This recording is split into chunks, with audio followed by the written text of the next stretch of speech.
She said, "I accidentally maxed out your credit card on a girl's trip. Just pay it off." I replied, "Of course." Then I checked the statement, $12,000 at a couple's spa under 2 names. I paid it off, filed a fraud report, and let her explain to the police why her girls had a man's name. I, 34 male, have been with my girlfriend for 3 years. We don't live together. She has her apartment. I have mine. We talked about moving in together eventually, but she always had reasons to delay. Looking back, I understand why now. Quick background. I'm an electrical engineer at a utility company. Good salary, stable job, decent savings. My girlfriend works in marketing for a mid-sized firm. She makes okay money but has expensive taste. Designer bags, spa weekends, premium everything. I never judged. People can spend their money however they want. About 8 months ago, she asked if she could be an authorized user on one of my credit cards. Said it would help her credit score and she'd only use it for emergencies. I loved her, trusted her, so I said yes. Added her to my Chase Sapphire with a $15,000 limit. She had her own card linked to the account. For months, everything was fine. Small charges here and there, a tank of gas, occasional dinner when she forgot her wallet. Never more than a couple $100s, and she always Venmo'd me back. I thought we had a good system. Then 2 weeks ago happened. She told me she was going on a girls' trip with her college friends. For days at some resort. Said they'd been planning it for months, and she was so excited. I was happy for her. She'd been stressed at work and deserved a break. "Have fun, babe. Send me pictures," I said. She kissed me goodbye and left Thursday morning. I didn't hear much from her over the weekend. A few texts here and there, some generic "having so much fun" messages, but no photos despite me asking twice. I figured she was just busy enjoying herself. She came back Monday evening, glowing, relaxed, happy. We had dinner at my place, and everything seemed normal. Then Wednesday, I got an alert from Chase. My card was maxed out. $14,847.23 charged. I opened the app, confused. Scrolled through the transactions. My stomach dropped. The charges from her girls' trip. Luxury resort, $3,200 for nights. Spa services, $2,400. Fine dining restaurant, $890. Another restaurant, $670. Room service, multiple charges, $1,100. Couples massage package, $450. Romance package, wine and roses, $180. Boutique shopping, $2,800. Helicopter tour for 2, $1,800. Various smaller charges adding up to another $1,300 plus. The spa services had itemized descriptions. Couples reconnection package. Romantic aromatherapy for 2. The helicopter tour was listed as a booking for 2 passengers. Not 4 girls. 2. But the thing that made my blood run cold? The resort booking confirmation that Chase had on file showed the room was registered under 2 names. Hers, and a man's name I'd never heard before. I sat there staring at my phone for probably 20 minutes. Just processing. She called me that night, casual as anything. "Hey, babe. So, I kind of went a little overboard on the trip. My card got declined for some reason, so I had to use the emergency card. It's like $12,000? Maybe a bit more? Can you just pay it off? I'll pay you back eventually, promise." $12,000. She said it like she was asking me to spot her for coffee. Of course, I heard myself say. My voice sounded weird. "Hello. I'll take care of it. You're the best. Love you." She hung up. I didn't sleep that night. I downloaded every statement, screenshot every charge, saved every confirmation email that Chase had on file. The resort had sent a "thank you for staying with us" email to the account. It included both names on the reservation, hers and his. The next morning, I called Chase. Asked for the detailed breakdown of every charge. Asked specifically about the room registration. The customer service rep confirmed. 2 guests registered, both names on file. She even noted that the spa had recorded both guests' names for their couples packages. I thanked her. Then I did exactly what I said I would. I paid off the card. Every penny. $14,847.23. Then I called Chase's fraud department. I'd like to report unauthorized charges on my account. An authorized user made purchases that exceed any reasonable interpretation of our agreement, including charges that appear to be for services I never received with a person I don't know. I have reason to believe my card was used fraudulently. They took down all the information. I explained that I'd authorized her for small emergency purchases, not $15,000 romantic getaways with another man. I provided the evidence. The booking showing a man's name, the couple's packages, the two-person helicopter tour. All on my card, none of which I authorized, attended, or benefited from. The fraud investigators said they'd look into it and might involve law enforcement given the amount. I said that was fine with me. Then I sat back and waited. Update 1, 5 days later. So, things escalated quickly. After filing the fraud report with Chase, I went quiet. Didn't contact my girlfriend, kept my responses minimal when she texted. She didn't seem to notice anything was wrong. Too busy, I guess, riding the high of her girl's trip. 3 days after I filed the report, she texted asking if I'd paid off the card yet. Me, handled it. Her, you're amazing. Dinner this weekend? Me, sure. I had no intention of having dinner with her, but I needed to wait. Friday morning, I got a call from a detective with the county police department. He'd received the referral from Chase's fraud department and wanted to discuss the case. Mr. My name, can you walk me through what happened? I told him everything. The authorized user agreement for emergencies. The girl's trip. The $15,000 in charges. The couple's packages. The helicopter tour for 2. The room registered under 2 names. Hers and some guy I'd never heard of. And you're certain you didn't authorize these specific purchases? Detective, I've never been to that resort. I've never met the man whose name is on that room. I didn't take a couple's massage or a romantic helicopter tour. She used my car to take another man on a $15,000 vacation and then asked me to just pay it off. I call that fraud. He took detailed notes, asked for all my documentation, which I'd already compiled into a neat folder. Screenshots, statements, the Chase confirmation emails, everything. We'll need to speak with her, he said. Given the amount involved, this could potentially be felony theft by deception, depending on how the DA wants to pursue it. I understand. You're aware that pressing forward with this will likely end your relationship? I almost laughed. Detective, she ended our relationship when she used my credit card to romance another man. She just doesn't know it yet. He said they'd be in touch. Saturday, I was supposed to have dinner with her.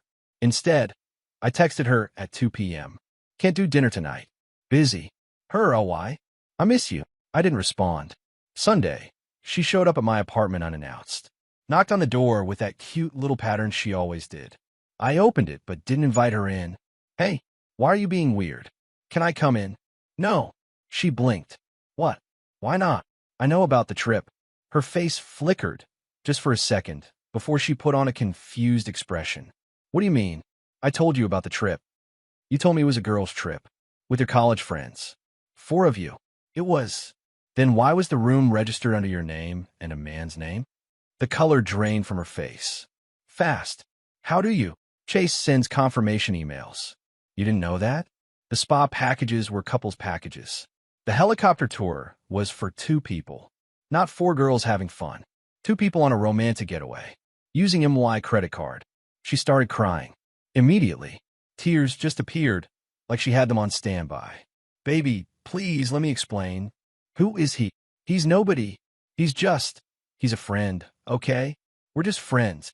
Friends who book couples massage packages and romance wine deliveries. It's not what you think. It's exactly what I think. You took my credit card, maxed it out on a romantic vacation with another man, then asked me to just pay it off like it was nothing. Like I'm your personal ATM who doesn't deserve basic honesty. I was going to pay you back. When? You said eventually. That's not a payment plan. That's a dismissal. She switched tactics. Got angry. You're seriously making a big deal out of this? It was one trip. I needed a break. Things have been stressful, and he was there and you weren't. I wasn't where? I was here. Working. Trusting you. While you were spending my money on another man. It's just money. You make plenty. Why are you being so dramatic? That's when I told her. I filed a fraud report with Chase. They've referred it to the police. A detective called me Friday. They're going to want to talk to you about why my credit card was used for $15,000 in unauthorized purchases. She went white. Actually white. Like all the blood left her face at once. You did what? You committed fraud. I reported it. That's how this works. I'm your girlfriend, who used my card to take another man on vacation. Were you my girlfriend when you were getting couples massages with him? This is insane. You can't do this. Already did. She started screaming. Actually screaming in my apartment hallway. Neighbors opened their doors. I stepped back inside my apartment. You need to leave. You're going to ruin my life over money. You ruined us over money. I'm just documenting it accurately. I closed the door. She pounded on it for 10 minutes. Eventually, one of my neighbors threatened to call the cops if she didn't leave. She left, but she wasn't done. Update 2, 1 week later. The fallout has been something else. After she left my apartment building, with my neighbor threatening to call police, she went nuclear. But not in the way I expected. First, the calls. Starting Sunday night, my phone blew up. Her mother, her sister, her best friend. All calling, texting, leaving voicemails. I answered none of them, but I listened to the voicemails and read the texts. Her mother, how dare you treat my daughter this way? She made a small mistake, and you're trying to send her to jail? What kind of man are you? Small mistake. $15,000 and another man. Small mistake. Her sister, you're a psycho. She told us everything. You're trying to ruin her life because she went on vacation? Control freak much? Interesting how vacation with another man using my money became just vacation in the retelling. Her best friend, she's been crying for 2 days straight. I hope you're happy destroying someone who loved you. Loved me, right? That's why she spent my money on helicopter tours with someone else. But here's where it gets interesting. Tuesday, the detective called me again. Mr., my name, we made contact with your girlfriend. She came in voluntarily with a lawyer. That was fast. She's claiming the charges were authorized. Says you knew about the trip and gave her permission to use the card however she needed. That's a lie. She says she has text messages proving you gave blanket authorization. I laughed. Actually laughed. Detective, I have every text message we've ever exchanged. I never gave her blanket authorization for anything. I said she could use it for emergencies. A $15,000 romantic vacation isn't an emergency. And I certainly didn't authorize her to take another man. She's also claiming you knew about the other person, that you're in an open relationship. We're not. We never have been. She never mentioned this man to me until I confronted her about the charges. I have no idea who he is. I've never met him, and I certainly didn't consent to funding his vacation. Do you have any evidence of that? I have 3 years of text messages that show a committed, monogamous relationship. No mention of other partners. No discussion of open anything. I have her texts after the trip where she called it a girl's trip and never mentioned any man at all. I have her voicemails to me saying, "Love you, baby," and "Can't wait to see you," right up until I confronted her. Want me to send those too? He did. I sent everything. 3 years of relationship documentation that proved we were exclusive and that she'd lied about every aspect of that trip.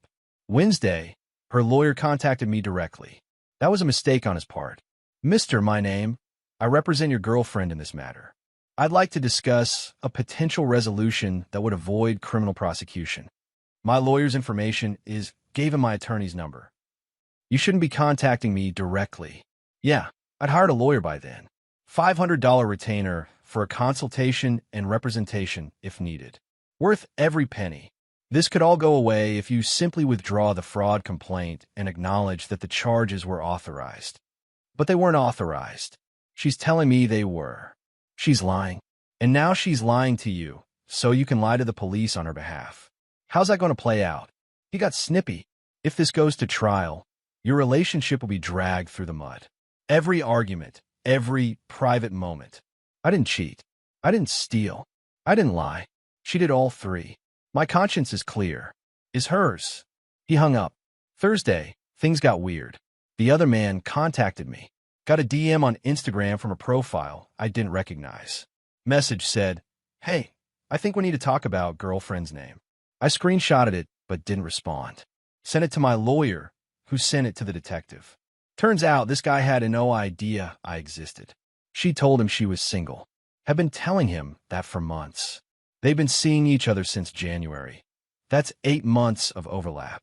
He found out about me when the police contacted him about the fraud investigation. He was pissed. Not at me. At her.